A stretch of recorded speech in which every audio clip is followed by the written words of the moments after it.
Praise the Lord. I am Amrita Joseph Sikvera, and today I bring a great promise of Lord. Isaiah chapter 53, verse 4 and 5. यशया याचा 53वा अध्याय, 4 आणि 5वं वचन आज आपण पाहणार आहोत. खरोखर आमचे व्याधी त्याने आपल्यावर घेतले, आमचे क्लेश त्याने वाहिले. खरे पाहिले असता तो आमच्या अपराधामुळे घायल झाला, आमच्या दुष्कर्म्यामुळे ठेचला गेला. आम्हाला शांती देणारी शिक्षा त्याला झाली, त्याला बसलेल्या फटक्याने आम्हास आरोग्य प्राप्त झाले. हालेलुया. आज गुड फ्रायडे, उत्तम शुक्रवार. कोणी म्हणतं हा दिवस दुःखाचा आहे, तर कोणी म्हणतं की हा दिवस चांगला आहे, उत्तम आहे, कारण देवाने आमच्यासाठी त्याचे प्राण देऊन, त्याचं शरीर देऊन, त्याचं रक्त देऊन आम्हाला विकत घेतला आहे. देवाने रक्ताचं मोल देऊन आम्हाला विकत घेतला आहे, त्याचं बनवलं आहे, त्याचं वारस बनवलं आहे. खरंच देवाने आमच्यावर खूप प्रेम केलं आहे, खूप मोठं बलिदान देवाने आमच्यासाठी केलं आहे. खरंच त्याचं दुःख आपण शब्दात मांडू शकत नाही. वचनाकडे आपण पाहूया. वचन काय सांगते की खरोखर आमचे व्याधी त्याने आपल्यावर घेतले, आमचे क्लेश त्याने वाहिले. खरे पाहिले असता तो आमच्या अपराधामुळे घायल झाला, आमच्या दुष्कर्म्यामुळे ठेचला गेला. आम्हाला शांती देणारी शिक्षा त्याला झाली. वचन काय सांगते की आम्हाला शांती देणारी शिक्षा त्याला झाली आणि त्याला बसलेल्या फटक्याने आम्हास आरोग्य प्राप्त झालं. वर वचन काय सांगते की आम्हाला शांती देणारी शिक्षा त्याला झाली. अरे खरं एवढं प्रेम कुणी करू शकतं का? आम्हाला शांती वाटावी, आम्हाला शांती मिळण्यासाठी त्याने दुःख सहन केलं. हे कसलं प्रेम आहे? खरंच ह्या प्रेमापेक्षा ह्या जगात कोणतंही मोठं प्रेम नाही आहे. खरंच देवाचं प्रेम हे खूप मोठं आहे. आम्हाला शांती मिळावी म्हणून कोण स्वतःला शिक्षा देऊन घेतं? अरे ह्याला शांती मिळू दे म्हणून मी शिक्षा घेतो असं कोण म्हणतं? कोणीच नाही म्हणत. पण वचन काय सांगते की तुम्हाला शांती देणारी शिक्षा त्याला झाली. खरंच किती मोठं प्रेम, किती मोठं प्रेम देवाने आपल्यावर केलं आहे. खरंच त्याचं प्रेम आपण शब्दात मांडू शकत नाही. ह्या वचनातून आपल्याला काय कळतं? ह्या वचनातून आपल्याला एकच गोष्ट कळते, ती म्हणजे देवाने सर्व दुःख आपल्यासाठी सहन केलं आहे. 4थ्या वचनात काय सांगते की आमचे व्याधी त्याने स्वतःवर घेतले आणि आमचे क्लेश वाहिले. हे 4थ्या वचनातून आपल्याला कळतं. आणि 5व्या वचनात खाली काय लिहिलं आहे की खरे पाहिले असता तो आमच्या अपराधामुळे घायल झाला. म्हणजे आपण अपराध केला, आपण चूक केली आणि आपल्या अपराधामुळे तो घायल झाला आणि आमच्या दुष्कर्म्यामुळे ठेचला गेला. आणि पुढे वचन काय सांगते की त्याला बसलेल्या फटक्याने आम्हास आरोग्य प्राप्त झाले. म्हणजे त्यांनी त्याच्या शरीरावर एवढे फटके सहन केले, 39 फटके त्याला मारले आणि त्या प्रत्येक फटक्यातून रक्त वाहत होतं, मांस खाली पडत होतं. एवढे ते भयंकर फटके होते आणि तेवढे भयंकर फटके त्याने का खाल्ले? तर आम्हाला आरोग्य मिळावं म्हणून, आम्हाला शांती मिळावी म्हणून, आमच्या पापांची क्षमा व्हावी म्हणून त्याने तेवढे फटके खाल्ले. खरंच किती वेदनादायक ते फटके असतील. वरून त्याला ऊन लागत आहे आणि खाली तो फटके खात आहे. एवढा मोठा भला मोठा क्रॉस तो खांद्यावर घेऊन आपल्यासाठी निघाला.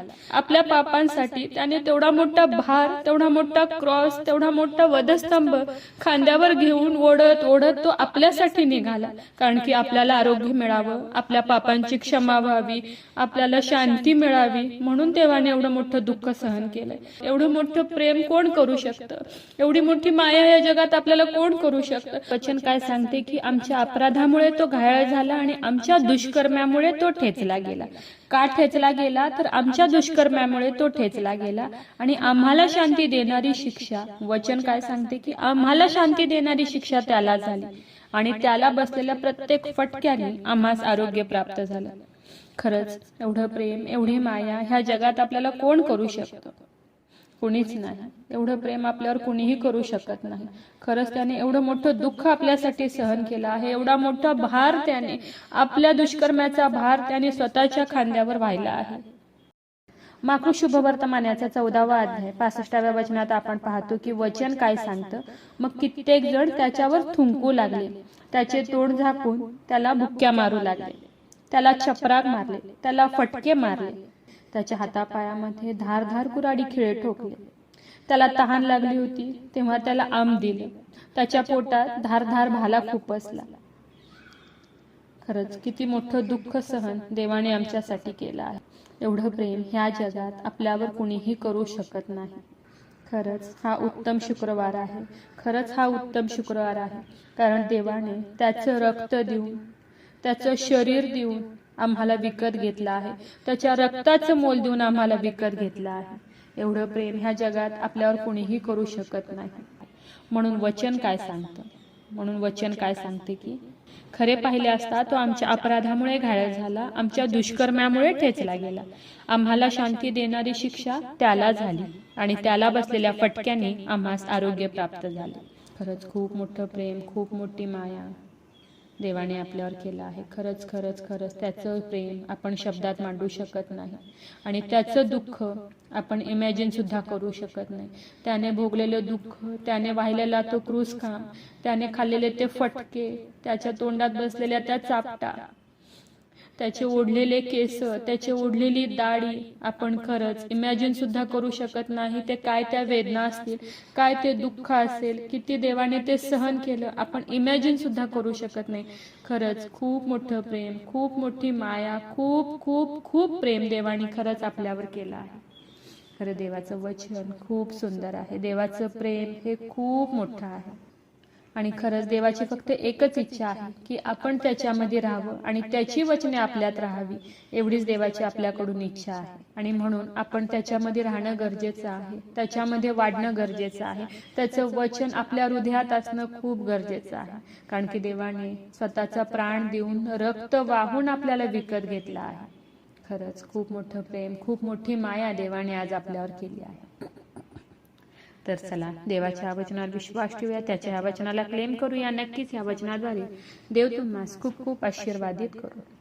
खूप जणांना देवाच्या ह्या जिवंत वचनाची गरज आहे. खूप जणांपर्यंत देवाचं हे जिवंत वचन तुम्ही शेअर करा. देव तुम्हाला खूप खूप आशीर्वादित करू. शाल वी प्रे? हालेलुया. स्तुतीस पात्र, स्तुतीस योग्य देवा, धन्यवाद देते. हात उंच करून तुझी स्तुती, तुझं गौरव करते ईश्वराज. तुझ्या नावाला मान, महिमा, गौरव आता आणि सदा सर्व काळात सुदे ईश्वराज.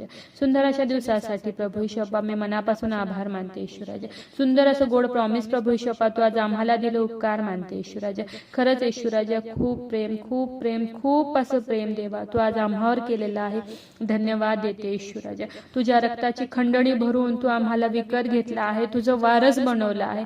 खरंच ईश्वराजा मनापासून तुझे आभार मानते ईश्वर. धन्यवाद देते, स्तुती करते, गौरव करते ईश्वराजा. आभार मानते, उपकार मानते ईश्वराजा. खूप प्रेम आमच्यावर केलं, उपकार मानते, धन्यवाद देते. जेवढ्याने आज तुझं हे वचन ऐकलंय त्या प्रत्येकाला तू आज आशीर्वादित कर प्रभू ईश्वर. आणि हो ईश्वराजा तुझ्यावर प्रेम करणार असं तू त्यांना बनव ईश्वराजा. माझा विश्वास आहे ईश्वराजा की तू माझी प्रार्थना ऐकलेली. आय प्रे in the name of Jesus. Amen.